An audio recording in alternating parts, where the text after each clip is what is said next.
Drop, you can't ignore it. I'm transforming now these cars and planes, I'm always boarding. Just out touring down in Charlotte like I play for Hornets. Good Tuesday evening, how you doing? This is the TFG Sports Show. I am your host, Kendrick Henderson, and welcome to the best 30 minutes of sports on social media.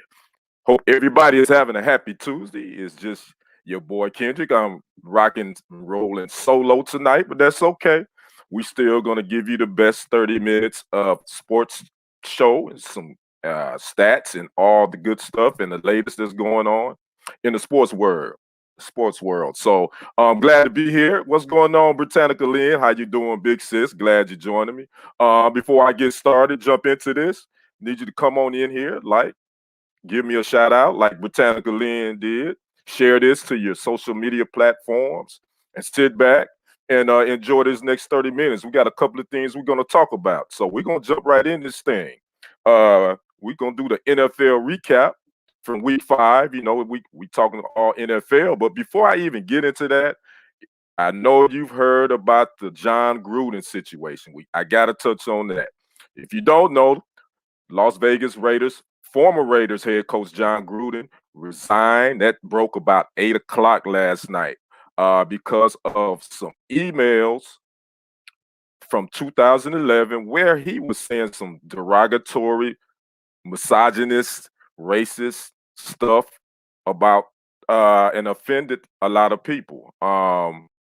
He actually did come out today and make a statement and said that basically he was sorry if he hurt anyone. Of course you hurt someone, but you're only sorry because you got caught, Mr. Gruden, and this is just my opinion. That's the only reason you're sorry, because these emails date back to 10 years ago. So you're not really sorry for what you said because you didn't apologize for that. You just said that I'm sorry if I hurt anyone. So that has been the big news to the last 24 hours, pretty much. John Gruden has resigned as the head coach of the Las Vegas Raiders. And we want to know what else is in those emails. Is there some Colin Kaepernick stuff in there? I'm sure it is. It's some other stuff. This ain't over. What's up? What's up, Lamar? Thanks for joining me, my brother. This ain't over, and I'm gonna keep you abreast on this. We're gonna see. I did read before I came on that the NFLPA, they are requesting access to those emails.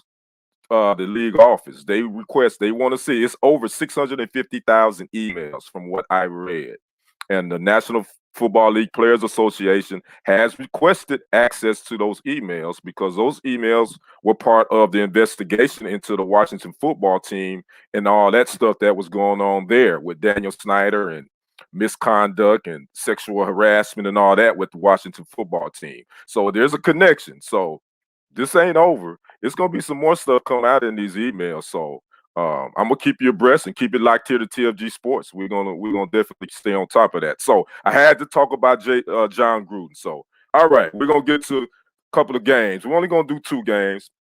You know, we got to talk about those Dallas Cowboys. Dallas Cowboys 3-1 was hosting the New York Giants on Sunday, and yes, the Cowboys put a whooping on them, 44-20. It started out a little shaky for the Cowboys. They were driving, and Dak Prescott fumbled inside the 5, but they got it together and end up really, the Giants was outmatched. But the Giants had some injuries. They lost Saquon Barkley. They lost their starting quarterback, Daniel Jones, with a concussion. They lost one of their big-time receivers, Kenny Galladay. He went out. He didn't return. But they, at the end of the day, you got to play who's on the field. Injuries happen. They happen. So I don't feel sorry for the Giants. Hey, they got beat. It is what it is. And they would say the same thing. Lamar adds a Super Bowl question mark. These Cowboys fans. Let's pump our brakes on that. It's still early. This is only week 5. We still got 12 more weeks. So, but the Cowboys are looking good. They are clicking on all cylinders right now. I will say that. Let me give you a couple of stats from the game. Dak Prescott was 22 of 32 for 302 yards, 3 touchdowns, 1 interception. Ezekiel Elliott had 110 yards on 21 carries and 1 touchdown. Tony Ellert had 14 carries for 75 yards. Wide receiver CeeDee Lamb had 4 receptions, 84 yards, and 1 touchdown. Wide receiver Amari Cooper had 3 receptions, 60 yards, and 1 touchdown. Tight end Dalton Schultz. That's been Dax. That's been his guy. He's targeted him a lot. He had 6 receptions for 79 yards. Now the Giants rookie receiver Kadarius Toney, he put on a good game. He had 10 receptions for 189 yards, but he also got flagged for unnecessary unsportsmanlike conduct. He threw some blows there at the end. He got a little chippy, but he had a great game anyway. Team stats, total yards. Dallas had 515 total yards. Giants 367. Passing, Dallas 314. The Giants 294 rushing. Cowboys went over 200 yards rushing. They're like 4th in the league in rushing per game. They're rushing around 170, 180 yards per game right now. So they really have a good mix of run pass. They really are balancing. You got a balanced offense. Offensive coordinator Kellen Moore is in that zone, like I said last week, when it comes to calling plays. And the Giants only rushed for 73 yards. Both teams had 2 turnovers. Now, Travion, cornerback Diggs, I'm about to get him mixed up with his brother Stephon with the Bills. Travion Diggs had another interception, so that makes 6. He is leading the league with 6 interceptions as of week 5, and he is right now he's the leading vote getter for Defensive Player of the Year. He's a cornerback out of Alabama. Even Troy Aikman said during the broadcast that he kind of reminds him of a young Deion Sanders. Now, when you get compared to the Deion prime time, you must be balling, and Trevon Diggs is balling. He's a ball hawk. So he's had one interception again. So he's leading the league at 6. So he's playing well right now. He's in that zone. Now, let me tell you something nostalgic about that game. On Sunday. That was the day before. That game yesterday on Sunday was the day before Dak injured his ankle against this same team in October of last year. So he was a little emotional. I think I was reading somewhere he had a little jitters before that game because he was a little emotional. Again, he fractured his ankle, broke his ankle against this team the day before, the day after that they played on Sunday. So I think he had a couple of butterflies. So, hey, what's going on, Nita? How you doing, family? Thanks for joining me. Britannica Lynn, my question is, would the Cowboys won if it wasn't so many? Yes. From the Giants? Yeah, they still would have won. Yeah, they would have won. Like I said, injuries are part of the game. A win is a win. That's the way I look at it. You play who's there. If it was reversed, if the Cowboys was losing guys and the Giants won, it's still a win. So that's part of the game. So people will say that, well, they didn't have all their key guys. Well, a lot of teams don't play without their key guys. You still got to play football. So anyway, that's the Cowboys Giants wrap. Again, the Cowboys won 44-20. That moves into 4-1. Drops the Giants to 1-4 in the NFC East. The Cowboys are leading the NFC East right now. They will play the New England Patriots this Sunday at 3:25 in New England. Then they have a bye after that. So they could technically go into this bye being 5-1 and looking pretty and get some players back. So that's the Dallas Cowboys Giants wrap from Sunday. Now, the only other game we're going to wrap we're talking about the Buffalo Bills and the Kansas City Chiefs from Sunday night. This was a rematch of the AFC Championship game from 2020. And I think most of us picked Kansas City. They hadn't played well. Offensively, they played okay. Defensively, their defense is trash. Well, this game was also delayed second half by lightning. So it was an hour delay before they could even get the second half going. But that didn't matter because the Buffalo Bills came out and they just lit them up. Buffalo Bills won this game 38-20. Bills quarterback Josh Allen only completed 7 passes in the first half, but he threw for 219 yards and 2 scores. Offensively, Kansas City, they do what they do. Mahomes was 33 for 54. He threw a lot of balls for 272 yards, 2 touchdowns, and 2 interceptions. And he had 8 carries for 61 yards. He led the Kansas City Chiefs in rushing because their running back went out with an injury, Hilaire. But that's not going to cut it. You can't have your quarterback unless you Lamar Jackson for the Ravens. And that's another game that was on last night that went to overtime. He was balling. But this Kansas City Chiefs team right now is reeling. You know, they signed Josh Gordon to their 53-man roster this past week, and I was like, why you sign Josh Gordon? They got enough firepower on that side of the ball. I get it. You want to get as much firepower you can get, but you need some defensive help. I mean, they can't stop a nosebleed right now, as far as Kansas City. So I mean, it's not looking good for them. I don't see them. I mean, right now, I still think they're one of the better teams in the AFC, but they're not better than Buffalo. I don't think they're better than the Chargers, which is the division rival, and I don't think they're better than Baltimore. So here are some of the stats from that game Sunday night. The Bills had 436 yards, total yards. Kansas City 392. Passing, the Bills 315. Kansas City 272. Rushing 121. The Bills 120. Kansas City. And this was a key stat. Kansas City had 4 turnovers. Bills had 0. Most of the time, whoever wins the turnover battle, they're going to win the game. Again, McCole Hardman, wide receiver for Kansas City, 9 receptions, 76 yards. Tyreek Hill had 7 receptions, 63 yards, and Travis Kelce had 6 receptions, 57 yards, and 1 touchdown. Now, for the Bills, Josh Allen was 15 for 26, 315 yards, 3 touchdowns, 0 interceptions. Tight end Dawson Knox had 3 receptions for 117 yards and 1 touchdown. Wide receiver Stephon Diggs had 2 receptions for 69 yards, and wide receiver Emmanuel Sanders had 3 receptions for 54 yards and 2 touchdowns. So again, most of us picked Kansas City. Buffalo came out and put, showed, hey, this ain't the AFC Championship game from last year. They came in, went to Kansas City, and pretty much did what they wanted to do. Again, they won the game 38-20. That moves the Buffalo Bills to 4-1, drops Kansas City to 2-3. I think they're in trouble, but we still it's only week 5. Still got 12 weeks to go. And a side note, the Cowboys play Kansas City in November. I can't remember what week. So the Cowboys will meet the Chiefs during the regular season sometime in November. Now, real quick about last night's overtime game. Got to tell you what Lamar Jackson did. He was 37 for 43 for 504 total yards. He had 4 passing touchdowns. Baltimore was down 19. I believe they were down 19 points going into the 4th quarter. Lamar Jackson put that team on his back, and they won this game in overtime.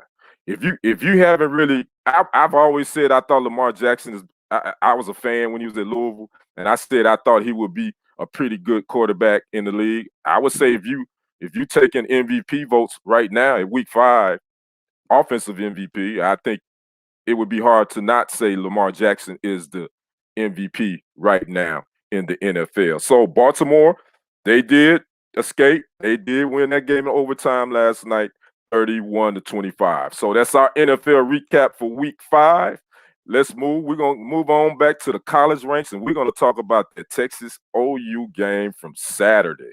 Man, let me tell you, that was probably one of the I had a feeling I had picked OU to win this game by 10, but I had no idea that Texas was going to jump out on Oklahoma that quick. They jumped out to a 14-0 lead. Now, a little background on this series.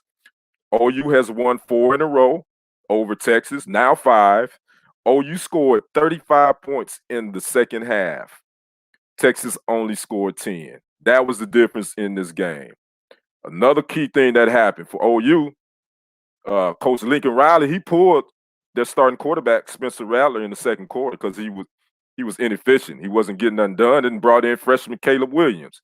Caleb Williams came in and played well. I mean, he did more than well. He was outstanding. and Texas, they didn't have an answer for them in the second half. They couldn't get off the field. Now, here's some of the stats from that game.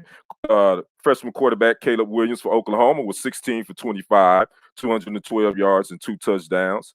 Oklahoma running back Kennedy Brooks, 25 carries, 217 yards and 2 touchdowns, and had the game-winning touchdown on a 33-yard run that sealed the deal for the Oklahoma Sooners.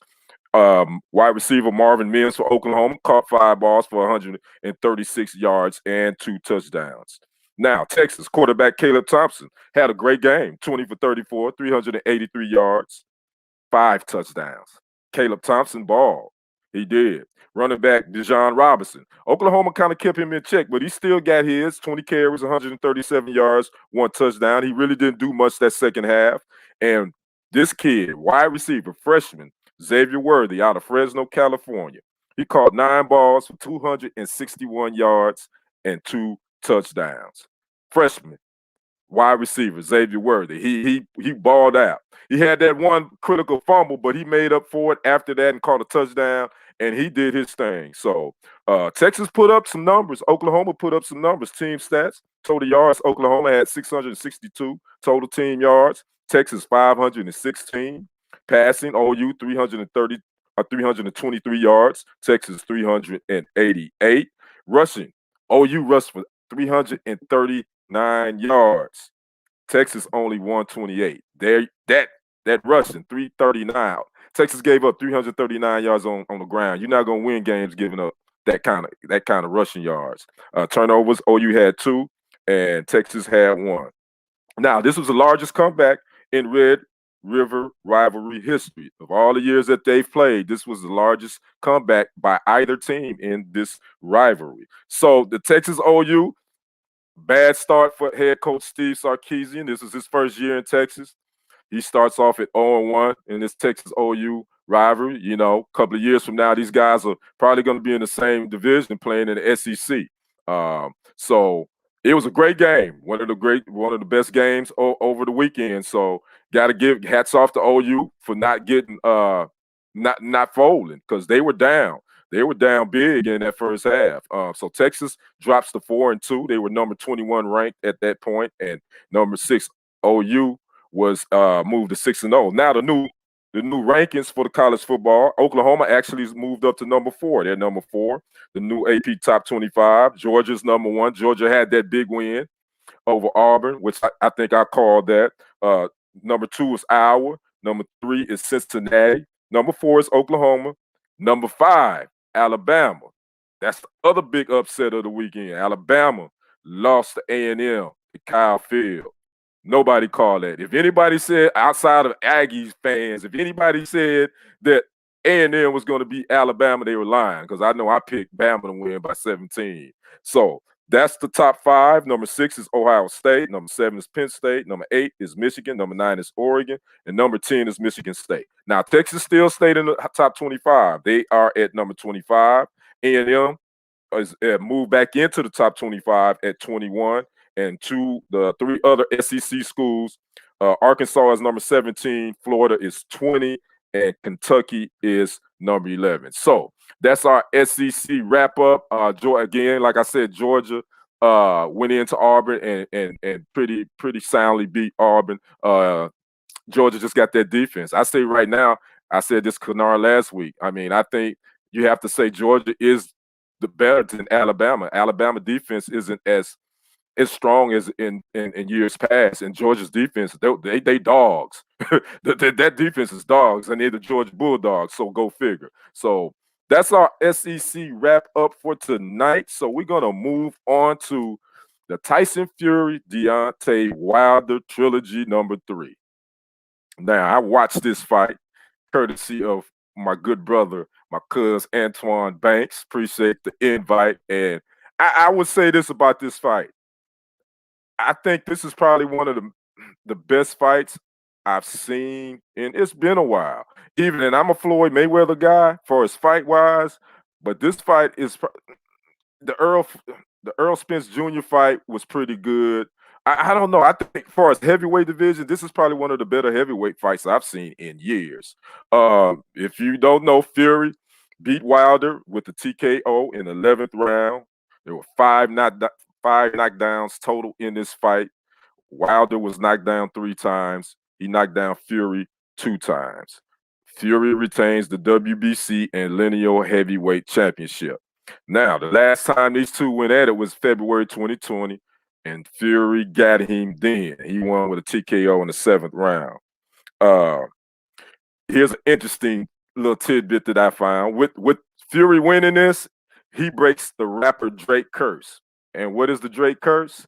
Well, the Drake curse happens, the rapper Drake, that's what I'm talking about. The Drake curse happens when an athlete or team suffers a loss when Drake either takes a picture with the athlete or wears the team's merchandise. Well, Fury actually, I believe, got they went back and forth on Twitter, got a Twitter message from him. And so before the fight, so Fury wins the fight, and he also breaks the Drake curse. So congratulations to you, Drake. Your curse has been broken. So, but don't be calling Aaron Rodgers. Don't call him. We still, and don't take no pictures with no Packers. So we don't want to mess with you like that, Aubrey. So anyway, so that was an interesting side note. Now this this fight, I would say, I thought that Wilder, he looked good the first 3 rounds. He did look good. That 3rd round, he caught Fury. He caught him and dropped him twice, but he was starting to look a little winded. In that 4th round, when Fury got him, and Wilder just didn't look like he was gonna make it. I said I didn't think Wilder was gonna make it to the end, but he put up a valiant fight. Man, Fury won that fight. I only gave Wilder 2 rounds. I gave him the first. I gave him the first and the 3rd round. And it went 11. I mean, well, it didn't go 11 because he got TKO'd, but he only won 2 rounds out of those 11 rounds to me. He didn't have his jab. He didn't know how to move with the jab. And Fury just kept moving forward. He kept putting that 277-pound body on him. He just kept it on him. And let's be honest with you, Wilder is really not a fighter. He's a puncher. He was just looking to land that right hand, and he never had a chance. Fury surprised me every time. Exactly, Lamar. I agree. He never looks like he's in shape. But for some reason, he's got that experience. He can box. He's a boxer. Britannica Lynn says, I feel sorry for Wilder. Ear was bleeding and all. I hope he can hear out that ear. Yeah, he got beat up pretty bad. Even now that you mentioned that, Britannica, he was taken to the hospital after the fight. His hand was broken. He broke his right hand. Don't know which round he broke it in, but he broke his right hand. And he's going to have surgery on that right hand. As far as his ear, they said everything checked out. He was actually released from the hospital on yesterday. But he did break his right hand. Don't know which round, but he's going to have surgery. But yeah, Tyson Fury, man, he doesn't look like a boxer, but he got it. He got it. He's savvy. He knows how to box. That's the only thing with Deontay Wilder that frustrates me. With this layoff and with him getting a new trainer, he fired his old trainer, Mark Breland, former boxing champion too. He fired him, went with another trainer. I thought that his boxing, his jab, he'd worked on that, but he just wasn't using his jab. He's just his skills. He's just not a boxer. He's just a puncher. So eventually, punchers get knocked out, and Fury took it to him, and that was a wrap. Again, I thought this was an entertaining fight. I was rooting for Wilder, like when Lennox outpunched Tyson. Exactly, Lamar. Yeah, I was rooting for Wilder. I really was, and I thought that 3rd round he looked good. When he put Fury down, I said, okay, Wilder might got something. Then that 4th round came, around about a minute 4 left. Fury caught him with that right. He caught him with a right over the top, hit him flush on his temple, put him down, and he was wobbly from near on out. His legs looked like spaghetti the rest of the fight. But again, like I say, I think that was a good fight. Now, what's next for Deontay Wilder? His trainer said that he's from Tuscaloosa, Alabama. So he said that he don't even want him to think about fighting right now, just to kind of relax. Because I don't know what's left for Wilder, to be honest with you. I think, Fury and Wilder, this trilogy is over. It's done. Fury is probably going to look to try to fight Joshua, who lost to Usyk back in September. So now Joshua has to fight Usyk in the spring. He has to. That's mandatory because Joshua signed the rematch clause. So now Fury is either waiting for the winner of that or he's going to fight somebody until the meantime. So the heavyweight Lamar asked, do you know they got out how much they got paid? I don't know how much they got paid for that fight. I forgot to look that up. I don't know, but I'm thinking Fury probably, you looking 15, 20 mil, I'm sure. 15 to 20. I'm thinking Wilder got probably about 10. I'm just guessing. In my mind, I'm thinking that's what it was. But then too, the pay-per-view receipts too. So that you have that percentage. They get a percentage of that as well. So they haven't even released those numbers yet. So once they release those numbers, I'll make sure that I update on that. So again, it was a great fight. Wish Wilder could have pulled it out, but he just didn't have enough in the tank. So anyway, my final thoughts. We got this John, this the there's a lot I want to say about the former head coach of the Las Vegas Raiders. Oh, you know what? I want to read something. I take this back. I want to read something, and then I'm gonna say a little bit something. I did see the Buccaneers. They released a news release probably about an hour ago. And this is a statement from the Tampa Bay Buccaneers, and I'm reading it verbatim. The Tampa Bay Buccaneers have advocated for purposeful change in the areas of race relations, gender equality, diversity, and inclusion for many years. While we acknowledge John Gruden's contributions on the field, his actions go against our core values as an organization. Therefore, he will no longer continue to be a member of the Buccaneers Ring of Honor.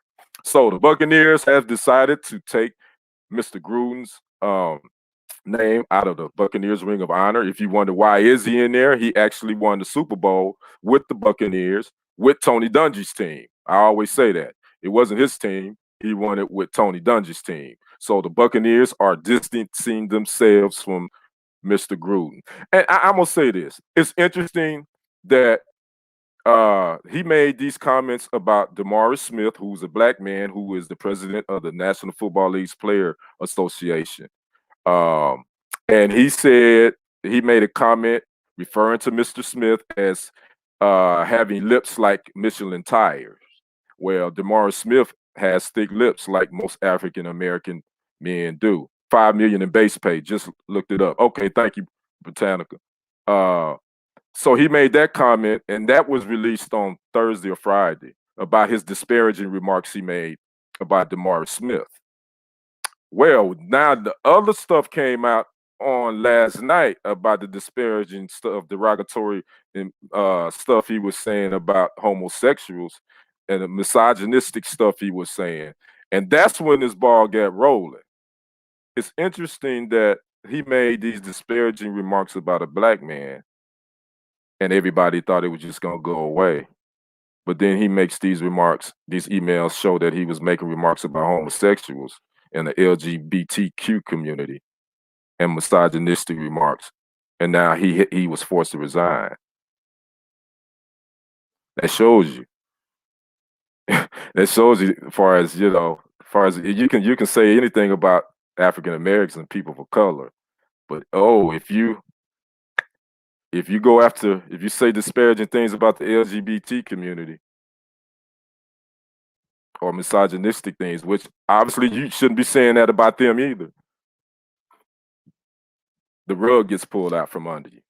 Yeah, you got to go now. But he didn't have to go last Thursday when he said that about Mr. Smith, but he had to go today.